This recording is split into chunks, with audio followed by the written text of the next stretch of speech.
Good morning. Welcome back to Shepherd's Cove.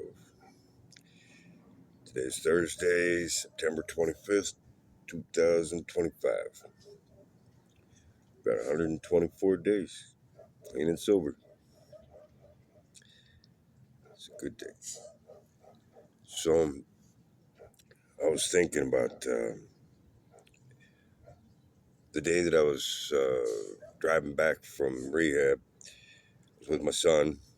I was telling him, about stuff I was learning and how we got to put it in his hands. After we find our higher power, well, we'll come to terms with the fact that we got a problem in the first place. Once we figured that part out, put it in his hands, went over a bunch of the stuff that the steps talk about, and you know, one of the things in Narcotics Anonymous is you can't keep it unless you give it away, and you got to be willing to help another brother out. Anyways, point being, we pull up to get gas at Arco, and standing in line, and I've come to terms. I put it in his hands at that point. I gave up my will, and you know what? I ain't doing it right, so I put it in his hands. Go in there and go to pay for a pack of smokes. Gal behind the register didn't have change for $100 bill. My son gave me $100 bill. He wanted to get his girl some smokes, and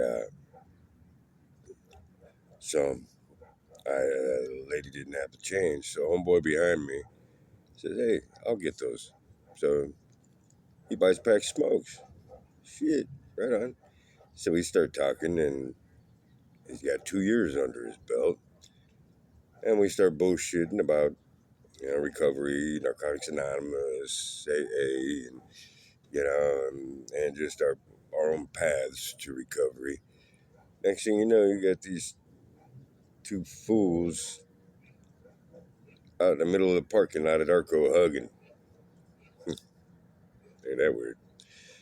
Yeah, so Rusty got to see that. He saw that, it's a community, it's a fellowship, much needed fellowship. And next day I pulled into the parking lot of Circle K, and I just needed a light. And I hit this kid up for a light, this young dude, and he didn't have a lighter, but he gave me a vape, a brand new vape in a pack. I still got the sucker. Yeah, come say hi. Come over here. Yeah, buddy.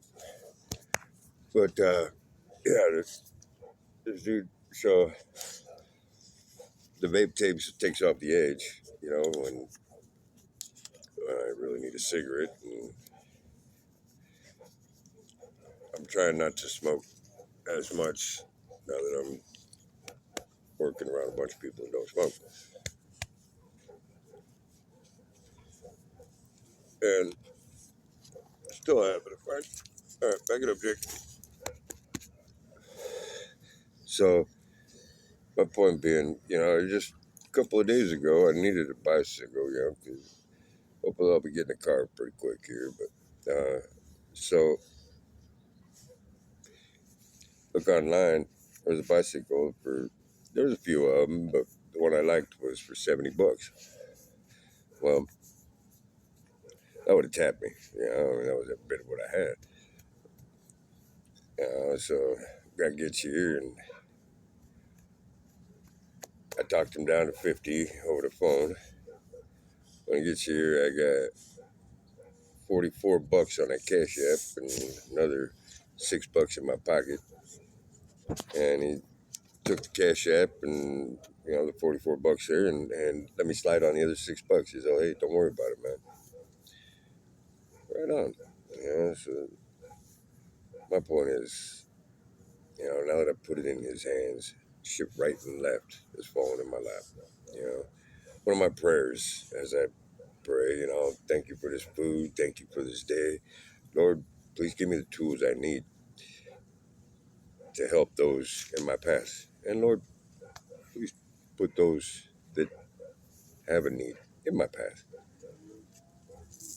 And almost every day, actually pretty much every day in my path, I'm cruising along and somebody somewhere either needs a word, just needed a hug, you know, needs a hand, needs a dollar, needs a drink, needs something to eat, whatever. And now I'm working for the developmentally disabled, and I feel like I'm making a difference. Yesterday I was working, and this cat got a punching bag that they tried putting up in his bedroom, and supposedly in a stud, but I think they missed, and it fell. So there was a stand out back that had one of them hanging chairs in it. I put his punching bag up for him out there, so now he gets to go out there and hit on his punching bag. He's been waiting. They've been telling him that, I'm gonna, we'll get it hung up. We'll get it hung up. But he's been waiting, So now he's got it hung up. And so yeah. Anyways, right and left, it's been happening. Today's reading is the fourth step. Oh man, fearing our feelings. The fourth step. I had a hell of a list of character defects on that one.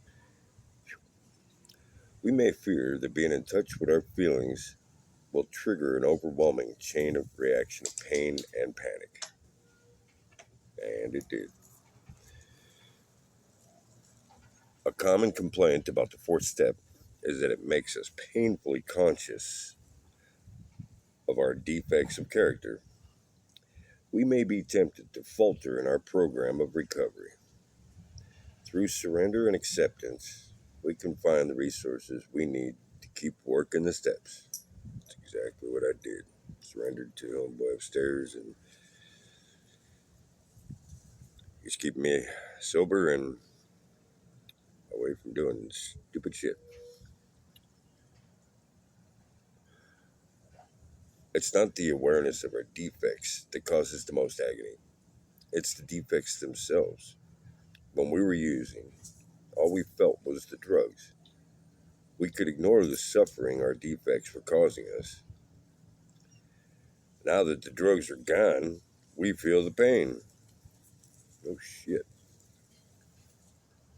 Refusing to acknowledge the source of our anguish doesn't make it go away. Denial protects the pain and makes it stronger. Sure the fuck did.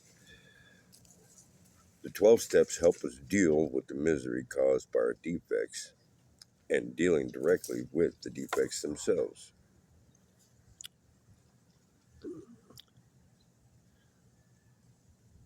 If we hurt from the pain of our defects, we can remind ourselves of the nightmare of addiction, a nightmare from which we've now awakened. We can recall the hope for release the second step gave us. That was finding homeboy. We can again turn our will and our lives over through the third step. That's where we put it in his hands, to the care of the God of our understanding. Our higher power cares for us by giving us the help we need to work the rest of our 12 steps. We don't have to fear our feelings. Just for today, we can continue in our recovery. Just for today, I won't be afraid of my feelings. With the help of my higher power, I'll continue in my recovery. Hoorah. God bless you all. Enjoy the rest of your day.